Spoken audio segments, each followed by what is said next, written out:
Hello and welcome back to the CSF Rheumatology Author Interview Podcast. My name is Professor Peter Nash from the Griffith University in beautiful downtown Brisbane. Today we're very fortunate to be joined by Dr. Ben Nowell, Director of Patient-Centered Research at CreakyJoints, part of the Global Healthy Living Foundation. So we welcome you, Benjamin. Thank you for taking your time to have a discussion with us about your recently published paper, which looks at patient-reported outcomes in rheumatology patients and how important it is to track these digitally in a real-world longitudinal study in ArthritisPower. So welcome, Benjamin. Can you start off by telling us a little bit about yourself and a little bit about this, where you work and how COVID has interfered with your life? Thank you very much, Professor Nash, for the welcome, and I'd be delighted to tell you a little bit about the work that we do. So I'm the Director of Patient-Centered Research for the Global Healthy Living Foundation. I've been there now about 7.5 years, and I'm also the Principal Investigator for ArthritisPower. It's our patient research registry that was launched in 2015 and with support from an organization in the US called the Patient-Centered Outcomes Research Institute, or PCORI, that was developed at the same time we passed the Affordable Care Act. So it's now been around for more than 10 years. So ArthritisPower, our registry, it's a collaboration between our nonprofit patient organization, Global Healthy Living Foundation. A lot of people know us as CreakyJoints, which is actually a program and pretty well-known website for all forms of arthritis that's part of the Global Healthy Living Foundation. And ArthritisPower was created in partnership between us and rheumatology researchers at the University of Alabama at Birmingham, the medical school there. And ArthritisPower, in addition to being a registry, it's also a smartphone app where patients can track their symptoms, medications, and choose to participate in research studies that are sub-studies of the bigger registry. So all the patients within the registry have rheumatic or musculoskeletal disease diagnosis that they've reported to us. And at this point, we have close to 30,000 consented participants in the registry, about 18 or 19,000 of whom have an inflammatory arthritis, so RA or axSpA or psoriatic arthritis. And so when patients join, they can choose to opt into studies that we offer, and then they also, the data, the information that they provide via patient-reported outcome measures, the sort of symptom data, is also analyzed as part of our work with the registry. And we can also link to electronic healthcare records, medical and pharmacy claims data, biomarkers with permission from the patient. So this can help confirm diagnoses and increases the accuracy of what we're learning from the patients, and also just helps give a more complete picture of what's going on for the patient. So man, I got to tell you, COVID, this has been a crazy year, the past year with COVID. We've been busier than usual. I think, I feel very lucky to still be working. I think it has not slowed us down. So I feel grateful to have my job, but also we're pretty tired. It's been a busy year. We developed a patient support program at the Global Healthy Living Foundation for a number of other diseases as well, not just for arthritis. And we've also launched a study of patients almost exactly a year ago, where longitudinally we were asking patients how they were faring during the COVID-19 pandemic and some of the choices and behaviors they were making around vaccination and telehealth and so forth. So excited to report that a lot of that data has been published already from that work. But I'm doing okay. I'm here in New York and spent a lot of time back home with my parents in the state of Utah, where it was a little bit easier to have space spread out from people to get around during what's been a rough year in the US and all over the world. So thanks for asking. So tell us a bit about ArthritisPower registry. Do the patients put themselves in as volunteers? Do the rheumatologists put them in? Is it patient-centered entered data? Is rheumatologist entered data? And what kind of check is there that the diagnosis is correct, that they say they got rheumatoid when they really have osteoarthritis? Yeah, that's a great question. So ArthritisPower is really patient-facing primarily. So patients volunteer to join, and they learn about it in a number of different ways. So they'll hear about it through email invitations, through through social media, through the CreakyJoints social media platforms, Facebook, the website, Twitter, Instagram. And we also do get referrals where rheumatologists are referring their patients to join ArthritisPower. So more and more, we're doing studies where ArthritisPower, the app itself, is the platform being used to collect data for a study. And so for patients to participate in a study where patients are being recruited from a clinical site, they'll need to join ArthritisPower. So it's really a combination of both patients finding us kind of on their own through stuff they see online or an invitation or even a flyer in the clinic, and also being invited by a clinical site in order to enroll in a specific study that we're conducting within ArthritisPower. The question about, how do we know that they really have the diagnosis that they report they do to us? There's a few different ways that we have confirmed those diagnoses.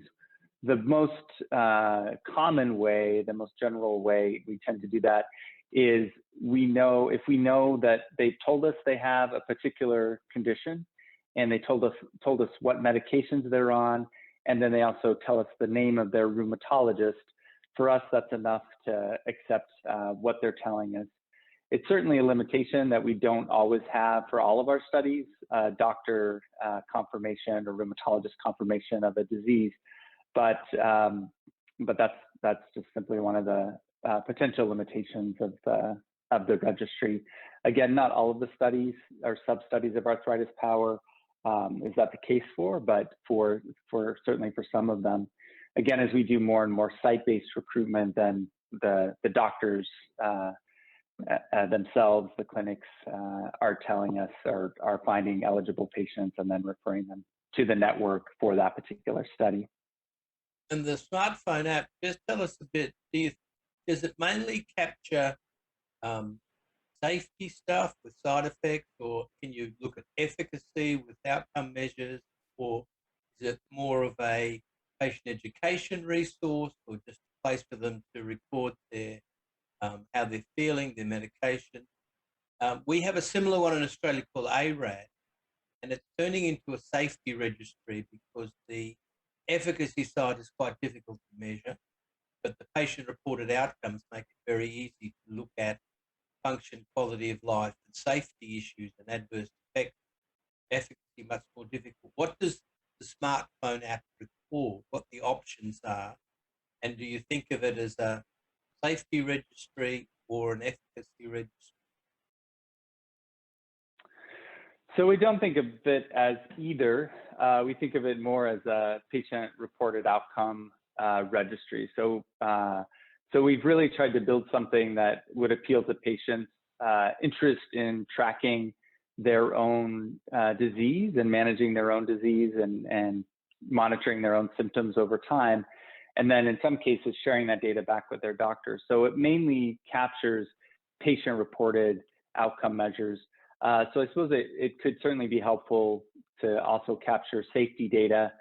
And we have done some of that for individual sub-studies, but the network overall, the kind of bigger pool of tens of thousands of patients, are reporting patient-reported outcome measures only.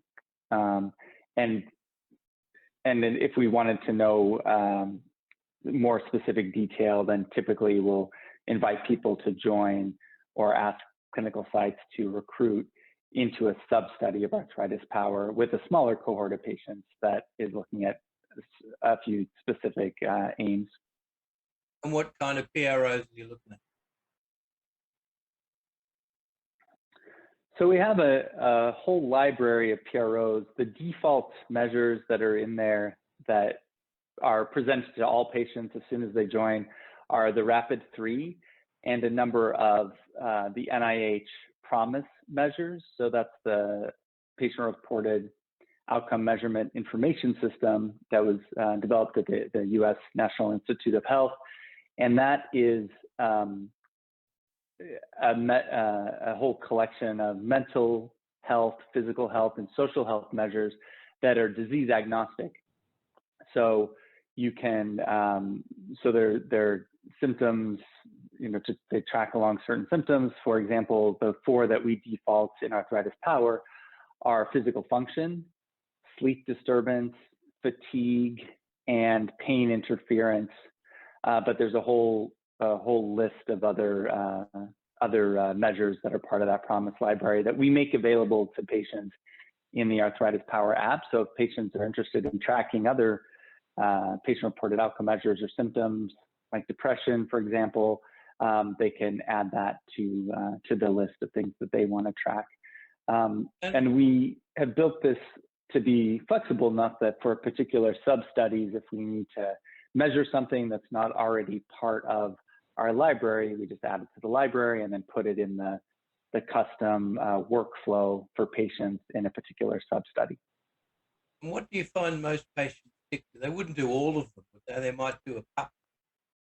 Which ones are the popular ones patients stick to and fill out over time?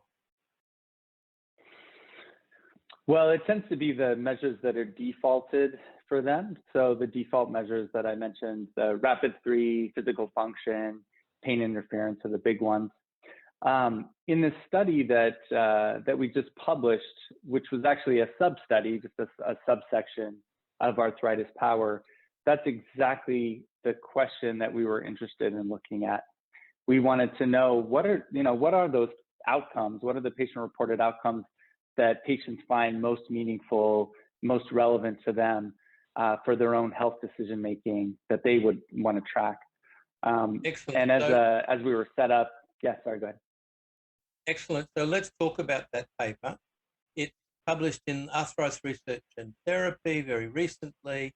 You're the first author. Jeffrey Curtis was the last author. Just tell us a little bit about the reason you did it, the background to it, then we'll talk about study design. Yeah, I'm delighted to share information about this study. And we were very interested in the results. But the reason that we undertook to do this research was that helping patients with their health decision-making is a core tenet of patient-centered outcomes research. So it's based on the idea that if you can understand the questions that patients themselves have, what are things that they want to know, what are the outcomes that they find meaningful or important to measure, and incorporate those into research and practice, that the theory is that ultimately that improves patients' use of evidence from research in their own health decisions. So ultimately, that could help patients better manage their disease and achieve their health goals. So with that in mind, we wanted to understand fundamentally what are those patient-reported outcome measures that patients consider the most important, the most meaningful and relevant to them, so that we could use that information from this study to inform future research and clinical practice to see what are those measures that patients would want to track. Excellent. So I think the two keys are that use the smartphone app that we've discussed, and this study looked at responses longitudinally, tracking patients over time. That's an important aspect for us to consider. So how did you design it? What did you do? So as you mentioned, we designed it all within the smartphone app of ArthritisPower. And so it was a customized or tailored user workflow or study participant workflow for this specific study. So we invited any eligible member of ArthritisPower from the registry to join. So they received an email invitation to participate in this sub-study. And then once they joined the study at baseline, we essentially collected data at 4 different time points: at baseline, and then at a 1-month follow-up, a 2-month follow-up, and a 3-month follow-up. So at baseline, participants selected between 3 and 10 instruments, patient-reported outcome measures, that they wanted to track. And just to explain a little bit about the background for that, is we would present, as people like you do, you scroll through the screens or advance on app screens in an app, you are presented with a series of options. So we would say, which measures of physical health are you interested in tracking? The participants would select the ones they wanted to track and then move to another screen and so on. So they had a few different screens where they could select which instruments they wanted to track. So of course, this was a curated list that we put together of, I'd say, no more than probably 30 total instruments that they could select from. And they needed to select at least 3 that they wanted to track and no more than 10. And then after that baseline measure, 28 days later, we asked them to review what they had selected at baseline. And then they were given the option to continue tracking that same measure or that same list of measures, or they could remove a measure, add a measure, select completely different measures if they wanted to. And then we did that again 2 more times. So we had a total of the baseline plus 3 more at the end of each of those 3 months for a follow-up. They would do the same thing. And then at the time of the study completion, at the end of that 3rd month of follow-up, participants completed an exit survey and they ranked all the measures that they had ever selected during study participation. So if they had changed measures, if they had added ones, removed ones, if they had at any point selected one of those measures, it would show up as an option for them to rank. And so in that exit survey, just to give you a sense of what that looked like for them, they would see a screen where they had 5 different boxes, and they would tap those boxes to rank the 5 most important assessments to them. And they could poke their finger on it, move it up or down, so they could reorder, rank, select, and rank them as they saw fit, based on being first most important to 5th most important. So if they had selected less than 5, then they would rank the ones that they had selected. If they selected more than 5, they would have to restrict to the ones that they found were most meaningful to them. And what was the baseline demographic? What kind of patients did you get? Did you need to have university-educated English speakers, or was it suitable for anybody across the spectrum? So English proficiency, yes. People did not need to have a college education. We had 253 people sign up at baseline with a mean age of 56 years. Most were female and white. And on average, those participants had been already living with their condition for about 12 years. About half of the participants at baseline reported they had rheumatoid arthritis. And then there was some overlap with OA, a total of 65% had OA. And then of the total 253 at baseline, 40% also reported fibro. So clearly there's a bit of overlap with the OA and RA, and in some cases fibro and RA in particular.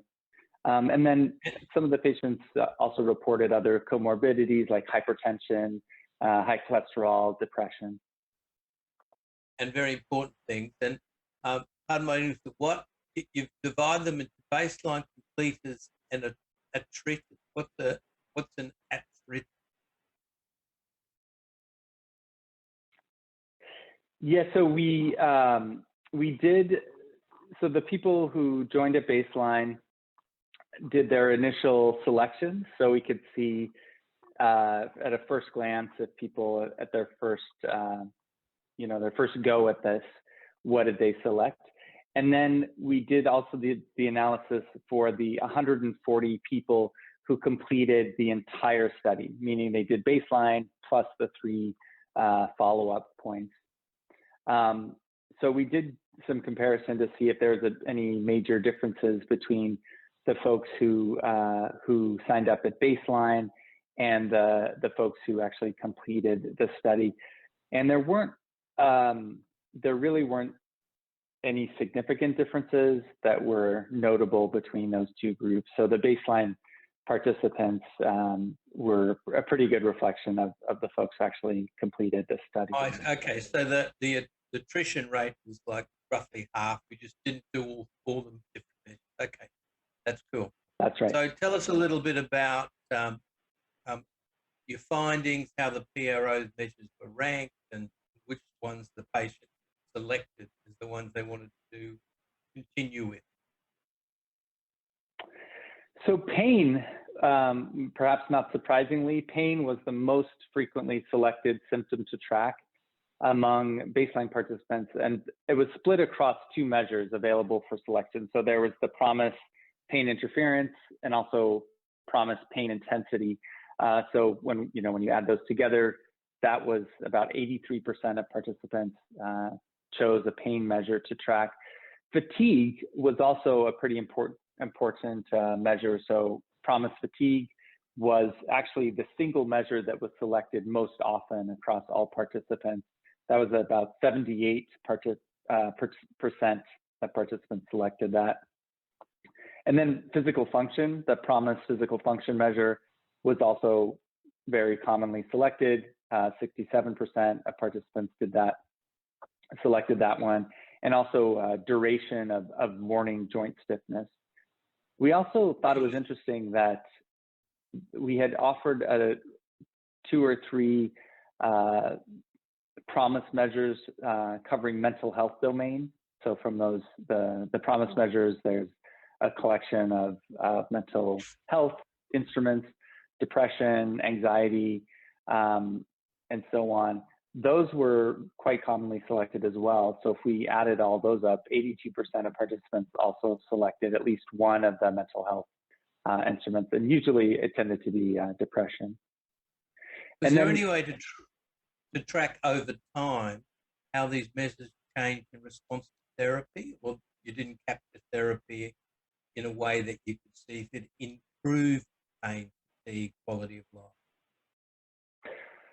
Correct. We did not capture treatment information in order to track it over time and how it changed relative to treatment or when they started their treatment or dose and so on. So I think what you're bringing up, Professor Nash, is an excellent idea as a potential use of this kind of the app, of the ArthritisPower registry and app, to engage patients right as they're starting a new medication. And we actually have studies to do that, where currently we're recruiting from clinics, multiple rheumatology clinics, as patients are starting a new medication, and then tracking a number of patient-reported outcome measures over time, both daily and weekly measures, so we can use it for that. But for this study, we really just wanted to know, just if patients without any context really were invited to track what was important to them, what was meaningful for them, what would they choose? And so these are what we found. Yeah, so that would be very helpful for the clinician when you go down that road. You also included the RA flare instrument, OMERACT. Can you tell us a little bit about what your findings were with that particular instrument? It's interesting how patients report flare, how often it happens, how often they do and don't tell their rheumatologist when they're flaring. It'd be very useful for the clinician to understand flare triggers and response to therapy and what patients actually do. Yes, flare was interesting. So we made the OMERACT RA flare measure available just to those patients who reported an RA diagnosis, of course. And we found that among the 52 of the 67 RA participants so about 78% of RA participants selected that flare measure at base. Of the 67 that actually completed the whole study, so we could track them over time. it just dropped. People dropped that measure over time, which was a little surprising. I have some theories about why that might have happened, but whereas 78% of the RA participants who were completers selected it at baseline, by the final month, that third follow-up, only 15%, only about 10 of those 67 patients had actually still chosen to keep tracking RA flare. I agree with you. I think it's really an interesting measure to track, and it's an important question that I think a lot of rheumatologists have for their patients. But what we speculate is that there may have something to do with the fact that patients are interested in tracking measures that they or symptoms that they can really understand. So those PROMIS measures, for example, are pretty straightforward. Fatigue, pain interference, how much does pain interfere with your ability to do the things you want to do, and so on. Whereas flare, that OMERACT RA flare measure is more of a composite. So it asks about pain, it asks about fatigue, it asks about your ability to do the things that you want to do, with your friends and family and so on. So I don't know. I mean, I think my only thought about that is that sometimes patients really want to see how some of these individual symptoms change over time. And because flare is a more kind of complex thing that's happening and includes a number of symptoms, that maybe it wasn't as compelling for patients. But unfortunately, at least as part of the study, we didn't ask that question to get a clear message from them about why they chose to drop it. And tell us about your results and what the patients ranked first through 5 by report. Sure. So PROMIS, the fatigue measure, had the highest weighted summary score overall, followed by a PROMIS physical function, and then the pain measures as well. So really, fatigue was kind of a standout, but then physical function and pain, the pain measures, pain intensity, pain interference, were right behind it. And then a little bit further down in the ranking, the joint stiffness, so the duration of morning joint stiffness, and also sleep disturbance was pretty important to patients. But there were some other measures that just didn't get selected at all, or very rarely in terms of ranking. They may have been selected, but they just weren't ranked very high. And that was things like anger, PROMIS anger, satisfaction with roles and activities, sexual function. And so again, it'd be interesting to know why those got bumped down lower on the list, but we didn't ask that question. But again, fatigue, physical function, pain, those are the big ones. I can't recall if you had a quality of life measure. We're always taught the patient's biggest concerns, pain, fatigue, and quality of life. Did you have a measure like that? So I think quality of life, we tried to capture, with these other measures. So we didn't have a specific question that asked about quality of life per se. However, anecdotally, I know from talking to patients as a follow-up to this project, because part of our mission is to present our research results back out to the patient community and get them to give us feedback and to potentially use this information. And it is true that what we would probably do in a follow-up study that would make this really even more patient-centered is to ask patients to build their own PRO, build their own patient-reported outcome measure. And I think that's when you would probably see more of the quality of life as defined by the patient come out or rise to the top. Anecdotally, in conversations with patients, they do say that the biggest thing for them, the biggest thing that matters to them as an outcome measure is, can I do the things I want to do? Can I do the things that are fun? Can I do what I want to do with my life? And that's so, it just depends on the person. So I think that would be an interesting thing to do, is to figure out how do we capture that in a way that's more systematic. Well, it wouldn't be hard to put a hack in there to your app very easily. And I was interested that this satisfaction with roles and activities is so poorly picked that doesn't fit with that. And if you get the patient to make their own, How are you going to validate it? You're asking properly. So tell us a little bit about Yeah, that's true. tell us a little bit about what the clinician can take away from this, what your take-home message really is, where you're going to see this research head off to in the future to help the clinician. And just before we get there, did the rapid 3 contribute anything significant to your finding? So rapid 3 first, and then take-home message, and then where your research is going. So the rapid 3 was not a measure that we elected to make available to them for their selection. We Sorry, had, I thought it was in included. retrospect, no, it's part of ArthritisPower, the overall app, but we did not include rapid 3 in this particular study. We had the PROMIS physical function measure in, which overlaps a lot in terms of the questions, in terms of being similar to a hack, and the PROMIS physical function measure is actually one of the measures that the ACR condones as a good measure to use for these kinds of things. But yeah, so we did not have a rapid 3. In terms of, and I agree with you actually, what you said about, so it's a bit surprising that the satisfaction with roles and activities was so low, because to me that would track more closely to what anecdotally patients say about, what's important to them is being able to do the things that they want to do, which would, which that measure would actually seem to correspond with pretty well. So how can this help the current rheumatologists in clinical practice think about managing patients with RA? These results definitely highlight fatigue as a key symptom that might not receive adequate attention in disease management. And perhaps it's just overlooked by providers because it's less actionable. It's potentially a hard thing to treat.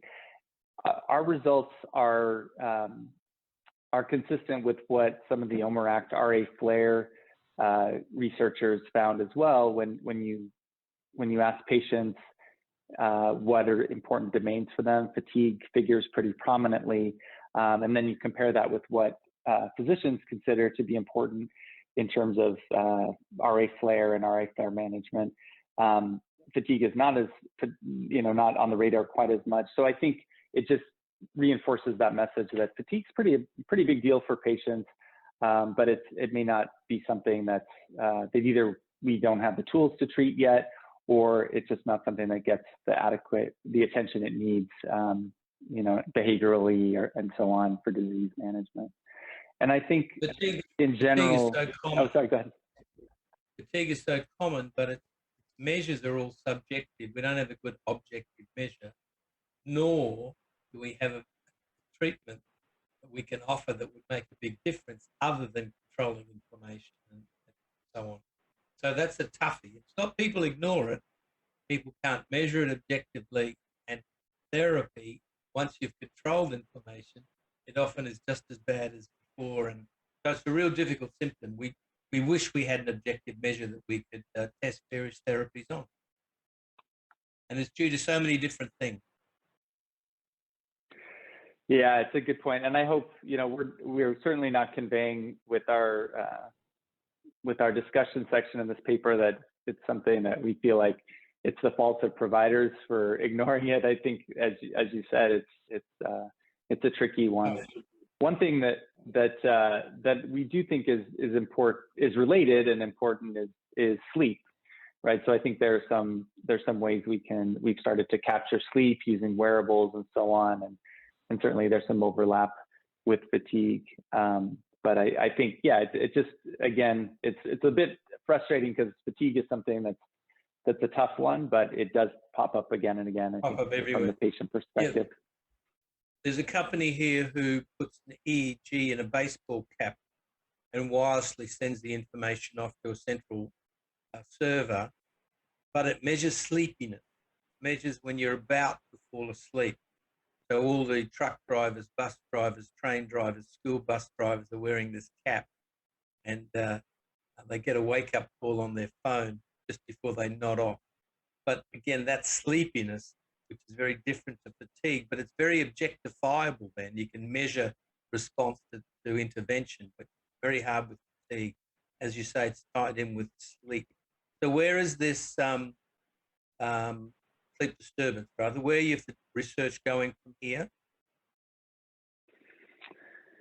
So our next step would be to because this was a pretty broad swath of patients, I think some of the next steps that we're exploring are to do a similar study in specific conditions. So get a larger sample just focused on one condition, lupus, or another condition that wasn't potentially, wasn't as well reflected in our data here. That'd be one thing we'd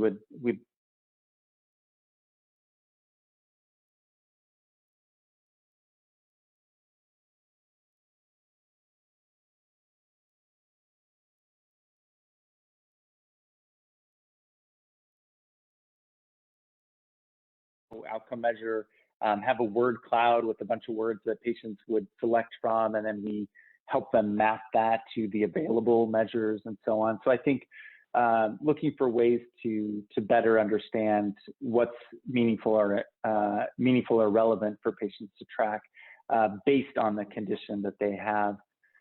But I think overall, the way we want to apply this right away is in the other studies that we're doing, where we are looking at patients starting on a new treatment and making sure that we're including the measures that we learned here are really important for patients in terms of how they're doing with their disease management and managing their disease activity. Well, clearly PROs are critically important to the patients and to the people looking after them. And we thank you again for your time today, Ben. This has been the CSF Author Review podcast. If you'd like to know more about this paper and others uploaded to the CSF website this month, you can get detailed slide sets that are available in the publication section at cytokinesignaling.com. That's 2 L. Please subscribe to this podcast on iTunes or wherever you get your podcast from.